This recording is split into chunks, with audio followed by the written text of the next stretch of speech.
வணக்கம். Welcome to voice of Chennai திரை விமர்சனம் பகுதிக்கு உங்களை வரவேற்கிறோம். இந்த வாரம் நாம் திரை விமர்சனத்தில் காண இருக்கும் திரைப்படம் ஆண்ட்ரியா ஜெர்மியா வெற்றிமாறன் எஸ் பி சொக்கலிங்கம் அவர்களுடைய தயாரிப்புல நடிகர் கவின் அவர்களுடைய நடிப்புல Andrea Jeremiah main lead character பண்ணியிருக்காங்க. தென் மியூசிக் முக்கியமா ஜிவி பிரகாஷ் அவர்கள். மாஸ் திரைப்படத்தை பற்றிய திரை விமர்சனத்துக்கு போவோம். நாம் திரைப்படங்களை அதிகம் பார்ப்பதற்கு அதுக்கான நம்மை போன்ற நிறைய பேர் இது மாதிரி வாரத்துல ஒரு படம் பார்க்கணும் அட்லீஸ்ட் அப்படின்ற ஆசை இருக்கிறவங்க நிறைய. ஏன்னா அது வந்து நம்ம இதுலயே ஊறுன ஒரு விஷயம். ஆனா அதுக்கான திரைப்படங்கள் வருதா அப்படின்றது உண்மையிலேயே கேள்விக்குறியான ஒரு விஷயம் தான். அதுக்கு காரணம் பல காரணங்கள் சொல்லலாம். அந்நில இருந்து திரைப்படத்தை பார்க்கின்ற ஆர்வம் வந்து குறைஞ்சிருச்சு. ஆனா படங்கள் அதிகம் வருதா வரலையா அது வேற விஷயம். இந்த மார்ச் திரைப்படத்தை எதுக்காக பார்க்க போகணும் அப்படின்னா உண்மையிலேயே எதுவும் இல்லைங்க. எதுக்காகன்னா அந்த நேரம் எங்களுக்கு மாஸ் படத்துக்கு போலாம் அப்படின்ற மாதிரி. ஏன்னா வேற பெரிய படங்களும் இல்ல, ஆர்வமும் இல்ல. இந்த படத்தை பத்தின ட்ரெய்லர் இருந்து பார்த்ததுல இதை பத்தின மீடியா எதுவும் டாக்கும் நான் பார்க்கல. எதுவுமே இல்லாம ஜஸ்ட் ஒரு 2 மணி நேரம் உட்கார முடியுதா பார்ப்போம் அப்படின்னு சொல்லிட்டு போய் உட்காரோம். இந்த மாதிரி நிறைய திரைப்படங்கள் நமக்கு இன்ப அதிர்ச்சியை கொடுத்துருக்கு. இதுக்கு முன்பாவும் லவ் டுடே சொல்லலாம், பிரதீப் ரங்கநாதன். அந்த மாதிரி நிறைய படங்கள் சொல்லலாம். நீங்க எதையுமே கேட்காம போனோம்னா எந்த ஒரு ப்ரொடக்ஷன் எல்லாம் போனோம் அப்ப எப்படி இருக்கும் மாஸ் படம் அப்படின்னா உண்மையிலே உங்களை ஒரு இன்ப அதிர்ச்சிக்கு உள்ளாகும். என்னன்னா இந்த மாதிரி திரைப்படங்கள் எல்லாம் தான் தமிழ் திரைப்படத்துறையை காப்பாற்றும் நம்புறோம். மிகப்பெரிய ஸ்டார்களுடைய படங்களை பத்தின கருத்துக்களை நம்ம விட்டுடுவோம். இப்ப மாஸ் படம் எப்படி இருக்கு? மாஸ் படத்தை பத்தி ஒரு சின்ன விஷயத்த சொன்னோம்னா நாம் அன்றாடம் நிறைய இடங்கள்ல பொய் சொல்லுவோம். சின்ன சின்ன பொய்களா இருக்கும், சின்ன சின்ன அது ஏமாற்று வேலைகள் கூட இருக்கலாம். என்ன காரணம்? இன்னைக்கு வந்து நம்ம லைஃப்ல இதை யாராலையும் தவிர்க்கவே முடியாது. ஏன்னா நெருக்கடியான வாழ்க்கை மட்டும் இல்ல, மனிதர்கள் வந்து அப்படித்தான் இருக்காங்க இன்னைக்கு சமூக சூழலும். இப்படிப்பட்ட ஒரு கேரக்டர் தான் கவின். அவன் நல்லவன் இல்ல அப்படின்னு அவனே சொல்லுவான்.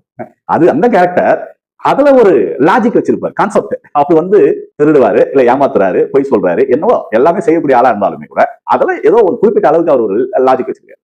சிலர் செய்ய மாட்டான்றாரு, சிலர் வந்து ஆப்போசிட்டா செய்வார். கெட்டு கூடாது, இந்த மாதிரி ஸ்பையா வேலை பார்ப்பாரு, இப்படி எல்லாம் பண்ணிட்டு இருப்பாரு. இந்த மாதிரி ஒரு குட் ஸ்பை பேட் மேன், அப்படி ஒரு வித்தியாசமான ஒரு கான்ட்ராஸ்டான ஒரு கேரக்டர். முதல்ல கவின் கேரக்டர் ரொம்ப அருமையா டிசைன் பண்ணப்பட்டிருக்கு.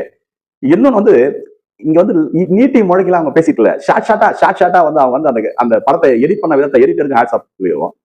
அவ்வளவு அருமையா இருக்கு. ஒரு சின்ன ஒரு வார்த்தை கூட அந்த இடத்துல அதிகமா நம்ம பார்க்க முடியல. அந்த டைரக்ஷனும் வந்து அவ்வளவு சிறப்பா அமைச்சிருக்கு. திரைக்கதையும் சரி மிக சிறப்பா இருக்கு. எப்படின்னா உங்களுக்கு வந்து ஒரு கேரக்டர் டெபினிஷன் கொடுக்கறது கூட ரொம்ப ஷார்ட்டா அந்த கேரக்டருக்குள்ள நம்மளை கொண்டு போய் சேர்த்துறாங்க. ஷார்ட் டயலாக்ஸ், ஷார்ட்ஸ், அந்த சின்ன சின்ன கட்டிங்ஸ் மூலமா நம்மளை கொண்டு போய் சேர்த்துறாங்க. இதுதான் மிக சிறப்பு. செலவை குறைக்கிறதுக்கு மிக முக்கியமா தேவை. இதேதான் வந்து ஆண்ட்ரியா கேரக்டர். ஆண்ட்ரியா வந்து ஒரு சர்ப்ரைஸ் தான். இதுல வந்து அவங்க என்ன செய்தாங்கன்னு அவங்க லீட் கேரக்டர் பண்ணிருக்காங்க. அவசியம் பாருங்க அந்த படத்தை. இந்த படத்தினுடைய மிக முக்கியமான 2 கேரக்டர்ஸ் சொன்னா கவின் அண்ட் ஆண்ட்ரியா தான். அதுக்கப்புறம் இருக்கிற துணை கேரக்டர்ல எல்லாமே மிக சிறப்பா பண்ணிருக்காங்க. இதுல வந்து ட்விஸ்ட் அப்படின்னு பார்க்கும்போது நீங்க எதிர்பாராத விஷயங்கள் எல்லாம் இதுல இருக்கு. நீங்க எதையும் கணிச்சிட முடியாது இதுதான் அப்படின்னு சொல்லிட்டு. இதுல ரொம்ப ஒரு பெரிய ட்விஸ்ட் வந்து இருக்கு. அது கிளைமேக்ஸ்ல தான் நம்ம பார்ப்போம். அது வரைக்கும் அந்த கேரக்டர் வந்து பாத்தீங்கன்னா பெருசா அந்த படத்துல வந்து பெரிய இம்ப்ரெஷன் வராத மாதிரியே டைரக்டர் வந்து அதை மறைச்சே கொண்டுட்டு போயிட்டே இருப்பாரு. அதை சொல்லிட்டு அந்த படத்துல இருக்கிற நாட்டு வெளிப்பட்டுரும். அவசியம் பாருங்க. லாஜிக்கல் அப்படின்னு பார்த்தோம்னா அது எதுவுமே லாஜிக்ல பொருந்தாது. ஆனால் எல்லோருடைய மனசுக்குள்ளும் இருக்கிற சாமானியர்களுடைய மனசுக்குள்ள ஒரு ஹீரோ ஒளிஞ்சிட்டு இருப்பான் இல்லையா? அவன் வந்து இந்த சமூக அவலங்களுக்கு எல்லாம் ஏதாவது ஒரு விடை சொல்லணும் அப்படின்னா அவன் கனவுலதான் சில விஷயங்களை நினைப்பான்.